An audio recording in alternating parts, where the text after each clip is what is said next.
Welcome to the She Rises Collective podcast, a permission slip, a portal, and a hug all in one. A sacred space where stories soften us, truth unearths us, and sisterhood waters what's been waiting to grow. I'm Sonia Welch, wife and mama to a whole bunch of kids, certified trauma-informed life and transformation coach, entrepreneur, storyteller, heart and soul-driven woman walking life right alongside you. This is where we talk about the real stuff. Motherhood, relationships, money, career, business, healing and reinvention, sisterhood, the day-to-day, becoming the woman you know you're meant to be, and everything in between. Nothing is off limits here. We alchemize struggle into strength, pain into purpose, and we rise together. Raw, honest, wildly empowered. As the artist of our lives, let's take the raw materials of life and make freaking art, because you can be a masterpiece and a work of art at the same time. And if there's one thing I want you to know, it's this. No matter your past or your present, your future can be wildly beautiful, and you deserve a life that makes your soul scream, yes, more, please. If you're here, it's not by accident, you were led. And this space was created for you because this isn't just a podcast, it's a movement.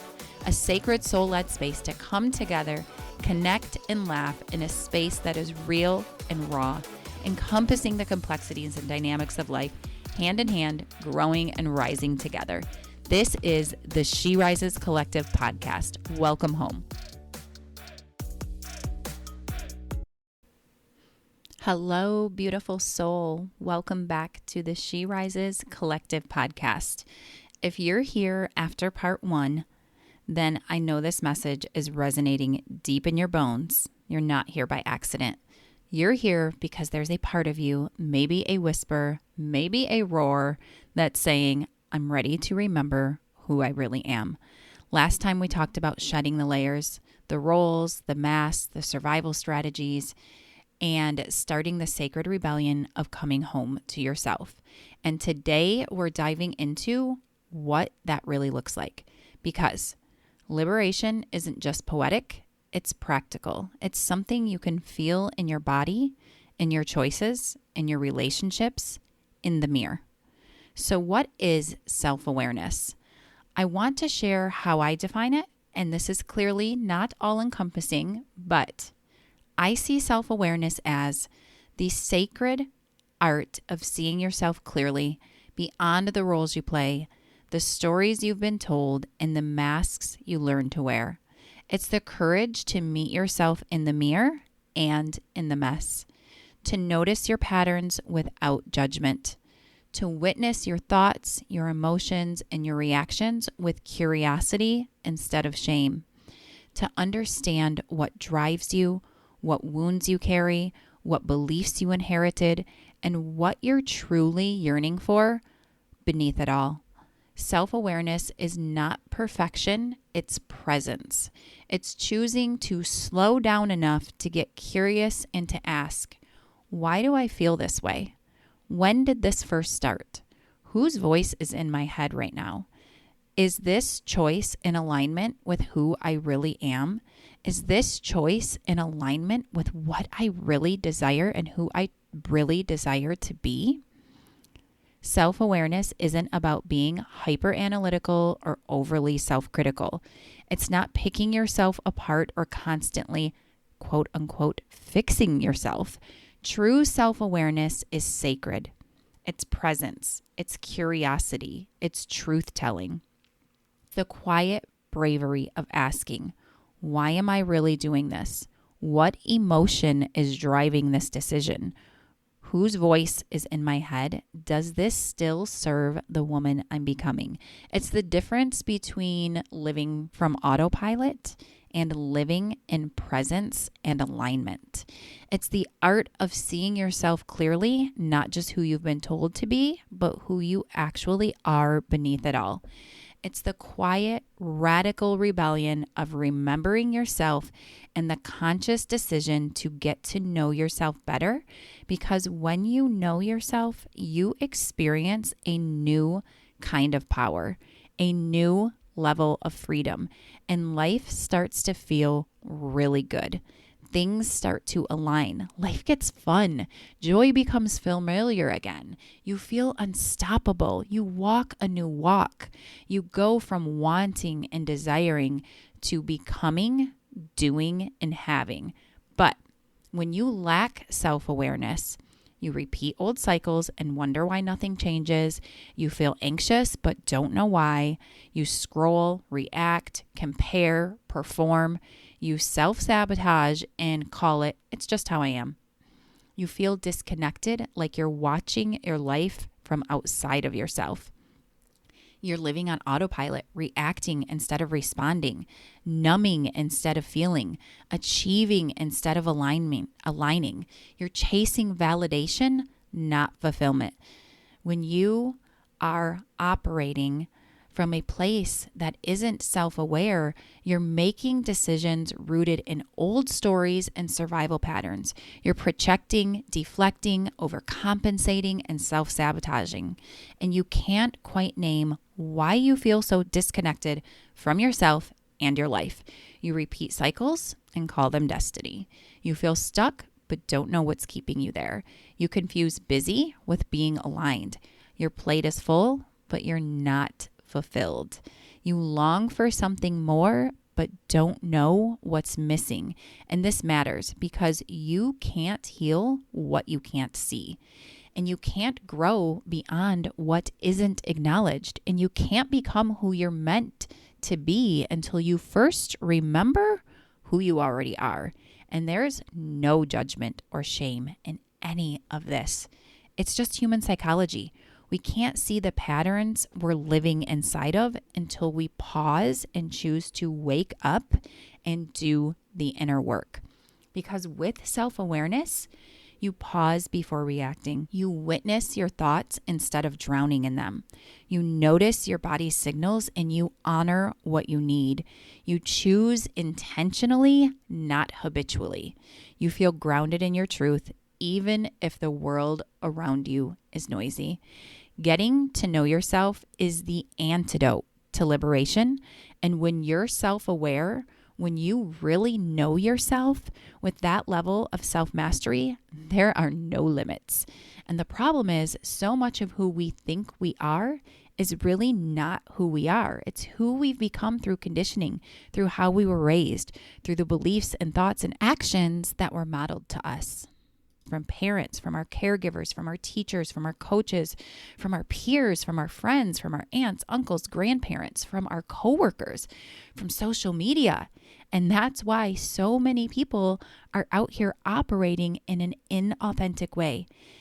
And truth and authenticity are the highest frequency. And there's a world full of people who are disconnected from their true authentic self and who we really are before the world told us and showed us who to be. And before we experienced things that changed us, that rewired our mind for survival and for adaptation to the situation.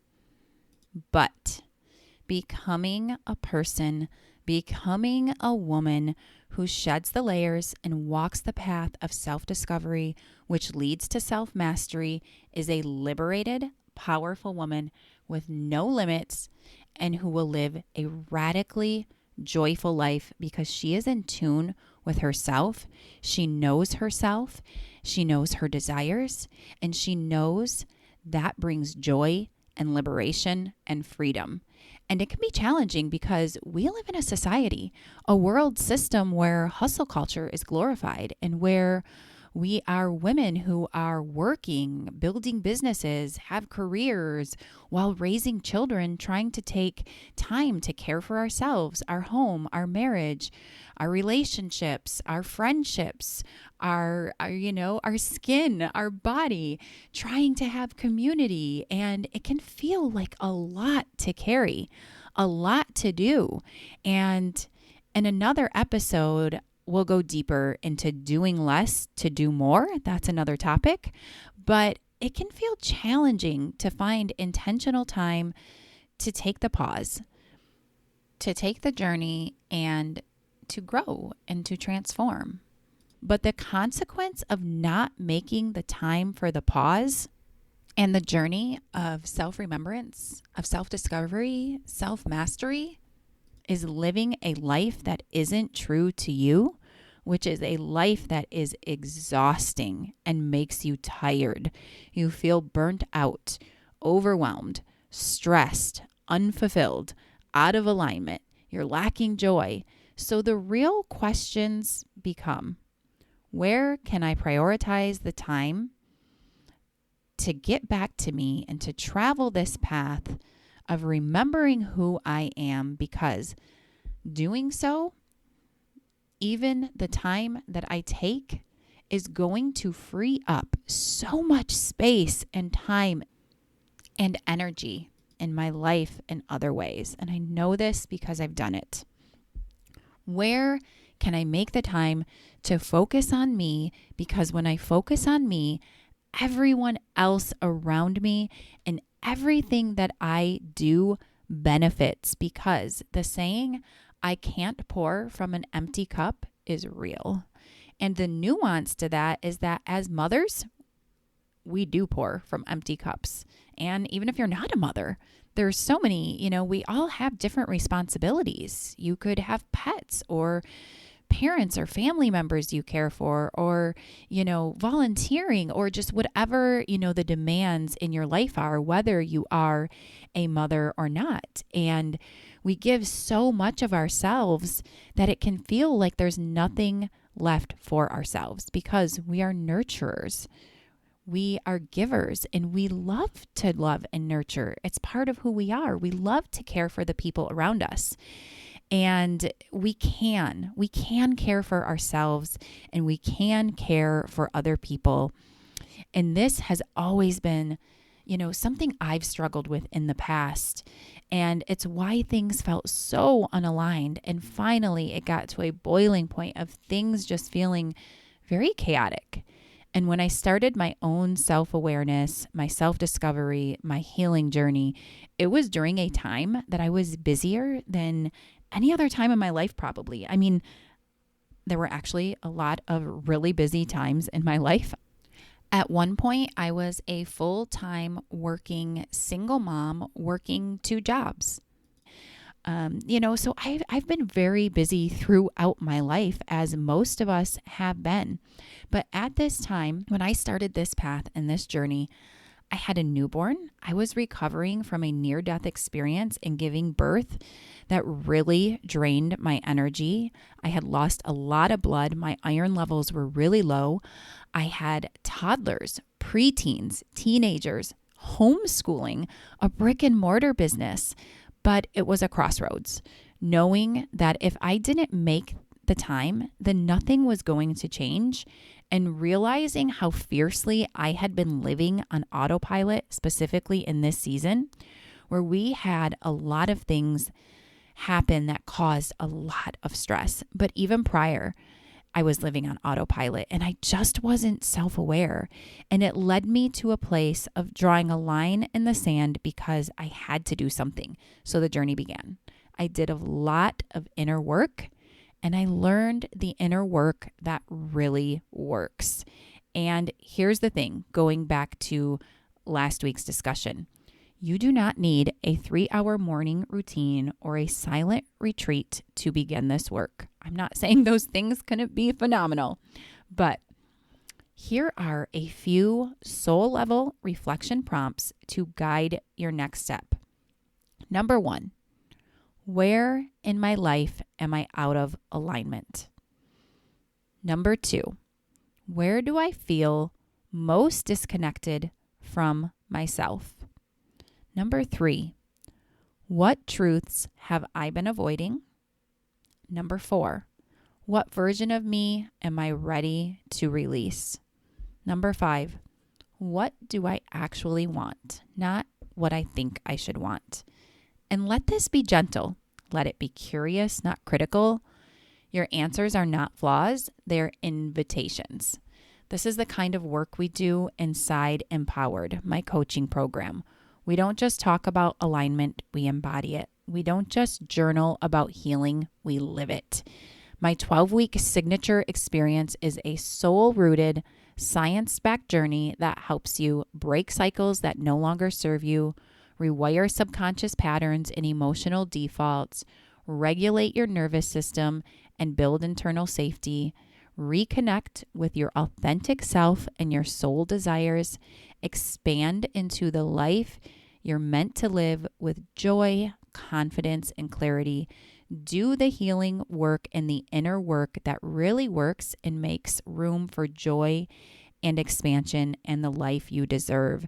It's a journey of remembering who you really are. And it's a journey that guides you and teaches you how to truly turn your desires into reality. If what we're talking about here lights something up in you, that's your signal. You don't have to figure this out alone. You don't have to keep spinning your wheels in isolation. It's time to rise, to reclaim, to return, because your story is not over. It's just getting good. No matter your past, no matter your present, your life, your future can be wildly beautiful.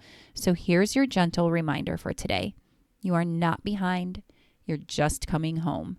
The journey back to yourself is the most important one you'll ever take. And I'm so honored to walk beside you as you rise. If this episode spoke to your soul, share it with a sister who needs it. And if you're ready to go deeper, you already know empowered is your next step. Thank you so much for tuning in to the She Rises Collective podcast. If this episode moved you, inspired you, reminded you of your power, or you just plain enjoyed it, please take a second to subscribe, share it with a friend, leave a review, and even share it to your social media. Your voice helps this show reach more women who are ready to rise. If you're craving deeper support, real conversations, or want to explore working together, head to SoniaWelch.com or come say hi on Instagram or Facebook to stay connected. I'd truly love to hear what's landing for you. My coaching work is about the sacred journey of rising, becoming, and expansion into the most beautiful version of you. It's the synergy of mind, heart, soul, and body work that we do in my world that creates a vortex of deep self-remembrance, unlocking your fullest potential, the kind that births lasting transformation and activates the truth of who you are. It's a recalibration of who you are at your core, a deep initiation into your power, your purpose, and your potential. Remember, you are the artist of your life. You are allowed to rewrite your story. You are worthy of more joy, more peace, and more soul-screaming yes moments than you've ever allowed yourself to believe are even possible. This is about living a life of intoxicating joy, doing what lights you up, a life that roars into the world and creates ripple effect impact, because it's not just about us.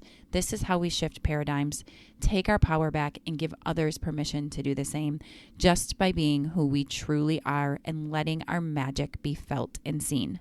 Until next time, keep rising, keep becoming, and don't forget, joy is rebellion, and you are here to make it roar. You are loved and you are supported here.